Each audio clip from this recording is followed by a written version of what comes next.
ఏవండి మా ఫ్రెండ్ ఏమో చాలా రోజుల నుంచి మన ఇంటికి వస్తున్నంటుందండి. ఎప్పుడు రమ్మంటారో చెప్పండి. సండే నువ్వు మీ కన్నవరి ఇంటికి వెళ్తున్నావు కదా, ఆ రోజు వచ్చి చెప్పు. ఏవండి రాత్రి కల్లో నేను 10 పట్టు చీరలు కొనుక్కున్నట్టు కళ వచ్చిందండి. ఎలాగో శ్రావణ మాసం వస్తుంది, నీకు పట్టు చీరలు ఎలా కొనాలని నేను ఆలోచిస్తున్నాను. ఎలాగో కొనుక్కున్నావు కదా, అవే దాచుకో.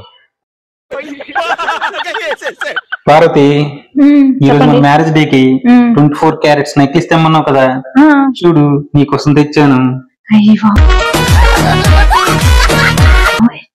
బాగుందా? ఇంకేంటండి క్యారెట్ మొక్కలు తెచ్చి పట్టుకుని వచ్చారు? మరి 24 క్యారెట్ అంటే 24 క్యారెట్ మొక్కలు పట్టుకుని వచ్చాను.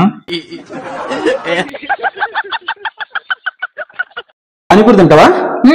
వెళ్దాము. ఈ మధ్య న్యూస్ లో చెప్తున్నాడు, పానీపూరిలో నల్లులు, బల్లులు, ఈగలు, దోమలు ఇవన్నీ వస్తున్నాయంట. అవునా? అవునా? నిజమా? చాలా గ్రేట్ కదా. అసలు 20 రూపీస్ కి ఇవన్నీ వచ్చేస్తున్నాయా?